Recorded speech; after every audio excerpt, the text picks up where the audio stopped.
Welcome back to Racing to Win. The Hong Kong Jockey Club website, www.hkjc.com,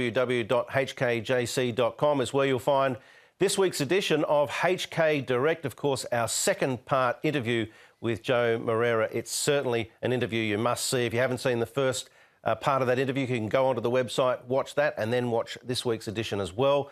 Also joined by Dave Morgan, who pulls apart the two big races on Sunday, the Premier Bowl and the Oriental Watch Sha Tin Trophy. So plenty to get excited about on the website. And let's now have a look at the first of the features, and it's the Premier Bowl. Group 2, one of the traditional lead-ups, of course, to the Jockey Club Sprint and then the Sprint in December. And, of course, we're handicap conditions here, so things will change with regards to the weights once we get into those other two races I mentioned. But iVictory returns, last year's champion sprinter. Bratton was certainly disappointing first up. Pakistan star Paul O'Sullivan is sending him on a sprint preparation this season. Wishful Thinker Season's Bloom, Full of Beauty, won the National Day Cup first up. Good standing, had blood in the trachea at the end of last season, but he's been trialling well. Gunnison down the bottom is possibly a horse that may be looking for the lead. The speed map is certainly going to be an interesting discussion. Season's Bloom has been back and forth to Chunfa recently, and he ran a cracker first up behind Regency Legend, so no doubt a very interesting runner, despite possibly being a little bit short for him.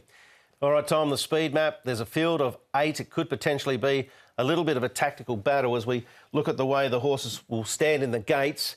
And when the gates are opened, is this the way potentially it can unfold? Well, it didn't suit Ratton last time out going forward, so I'd be surprised if they rolled the dice again and tried to go forward with him. So you can potentially look at him slotting in somewhere in behind the likes of Gunnison and Full of Beauty. Joe might even just take the bull by the horns and roll with Full of Beauty and potentially lead over his stablemate Gunnison. We know Gunnison likes to sit handy, so I think there might be a bit of variance here.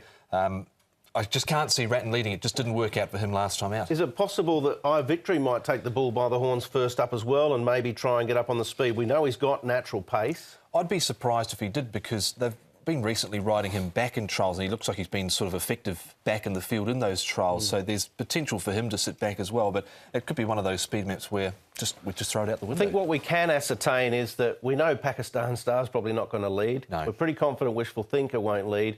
And Season's Bloom, I don't think Paul's got the pace to lead these over 1,200. No, definitely hasn't. All right.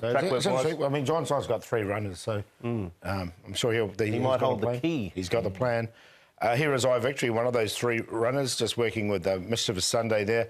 iVictory goes nice and quietly just in behind. That's him in the orange saddlecloth, and he looks good. He just does it nice and easy here with his track work. The other one we're looking at here is Rattan. He's bounced back okay, Rattan. I agree with what you guys are saying. I just wonder if he's best ridden back as Rattan. It's him 61 in the orange saddlecloth as well. So he's another one that's just doing it nice and easy. And the other one we're going to have a look at here is another one, the John Size runner. It's just Full of Beauty. Looks really well at the weights, this horse. That's him 3, number 3 there in second, and he just does nice easy. It was a good win last start. On that speed map, that's a race with no natural leader. Yeah, definitely. And we wonder whether Full of Beauty might be taken to the front. He was very impressive in the National Day Cup. This, of course, is now up to Group 2. Let's hear from Joe Moreira. Joe, Full of Beauty in the Premier Bowl, terrific winner last time out down the straight. You're obviously very happy with what he did on that occasion? Oh, yeah. He's done a lot of things wrong, like he missed the start. I wouldn't say missed the start, but I would say he didn't jump as well as we expect him to. That put him in a situation where I would guess a lot of people would doubt if he could still win coming from that position, and he overcame that. So some more, as I have said some time before, he was looking for a corner. So back to 1,200 meters, I think that's going to be a plus to him.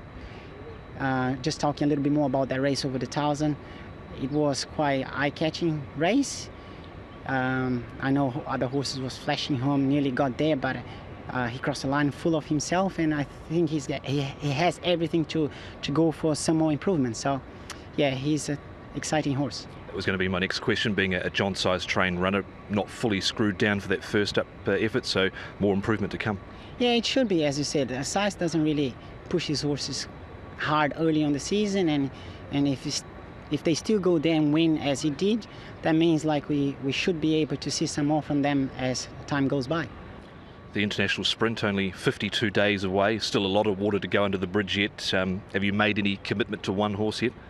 No, no commitment yet, but we certainly have names in mind. Obviously, the sprint race we got Beat the Clock and also Full of Beauty, and over the mile we've got White Cuckoo in mind, but as I said, it's nothing confirmed yet. Let's see how they go the next couple of runs, and then we go from there. All right, so Joe playing his cards close to his chest at this stage, which is fair enough. As you said, Tom, he's still 50-odd days away from the big ones. But Full of Beauty, the more I look at the race, the more he might be able to cross Gunnison and Wishful Thinker in gates 1 and 2. He's drawn 3. Let's move on now. Take a look at Seasons Bloom. We know he won the Stewards Cup a few seasons back. He's better known as a miler, probably, 1400. But he ran well first up over the shorter trip. Wishful Thinker, we know he can really dash strongly if there's a tempo to run at. Yeah, we know Seasons Bloom over a little bit further. He ran over 1,200 metres last time out, and I thought he did a grand job behind the talented Regency legend. He ran on this day last year in the Sha Tin Trophy. He finished 8th. He's had a trial up at Chungfa. I think he's best effective when he's had some time between runs. Yeah, it's a good little race, this, isn't it? I just wonder if there is a muddling pace, if it will suit the horse or not. See that horse leading, Regency Legend. He's one fine galloper, isn't he, Paul? Oh, really good, yeah. And he's had problems too. He's pulled up with a few internal issues, but still won really nicely. Yeah, well, we don't really have to worry about him on Sunday because he's not there. But let's move on now and take a look at a trial. Now, Victory, a champion sprinter from from seasons gone by. Last season, certainly, he went off the boil and it wasn't able to recapture his best form. We know he is a Group 1 winner. Can we trust him first up off the back of his trials? I just want to see what he does first. You can see he was ridden back in this trial here by Blake Shinn. He's had 2 trials coming into this and they have ridden him back, which I find is interesting. He's only had 3 runs since this race last year where he ran 10th. He's been finding the line well enough in trials, but I'm just happy to watch this time round. Yeah, I agree. I'll be interested to see how it goes. I mean, hope all the best. It's interesting they're putting the tongue tie on for the first time with him, and the blinkers will come off for this run as well. So, yeah, he's definitely an interesting runner. I'm a bit more confident than you boys. I think he'll be right in the finish of this race. First up, Victory. Pakistan Star. Well, we know he's the X Factor. He's all sorts of things, really. Paul O'Sullivan had mentioned a few months ago sprinting was going to be the option for him this season. He comes in to this race with victories in trials over the shorter trips. What will we get on race day? It's interesting because he always does trial well. He always has when he was with Tony Cruz as well. It's another really nice trial from him. I'll put him in for 3rd. I'm going to keep him safe because I think he can run a good race over the 1,200. Zach's on board. They've changed up a few things. Fancy seeing him go from 2,400 metres in the Champion and Shader Cup down to 1,200 metres where he's only had 1 start. That was his debut performance where he was able to win it. I've got him in as well. I can't leave him out. He's definitely in for me. He's capable of the uncapable Pakistan Star. He can reel off a 21 almost even final sectional. If he does that, look out. Good standing. Probably better at 1,400. Question over the grade. He's had some internal issues along the way as well. What do we make of him going into this? Yeah, well, they lined him up in the Lion Rock Trophy after the Hong Kong Macau Trophy, which he was able to win. He didn't do a lot in that race behind Champions Way. Last time out behind Harmony Victory, Blood in the Trackie. This was a trial over Time Warp. They went down to the line pretty much locked together. He's trialled up behind Athero as well. I just think 1,200 is just short of his best, but he might run a cheeky race. Yeah, I haven't got him in. I think he's better over 14. All right. Yeah. Who is in for you, Paul? I think at the weights, Full of Beauty. He was an impressive winner last time. He's got race fitness under his belt, so he's on top. Full of Beauty. To beat Rattan, I think he can bounce back, especially if they ride him back. Pakistan Star, we talked about him. Wishful Thinker, another one. He ran really well, and he was a little bit unlucky last time. The gap sort of didn't really appear first up for him, so I've got him in there as well. 6, 2, 3, 4. 6 Full of Beauty on top for me. I think he'll be tough to beat if they end up rolling the dice and going forward. He just might be ridden like the best horse in the race and they might find it hard to get past him. Seasons Bloom's a big player. Pakistan Star to be some training performance from Paul O'Sullivan if he can get him to run exceptionally well, and Rattan going in there. 6, 5, 3 and 2.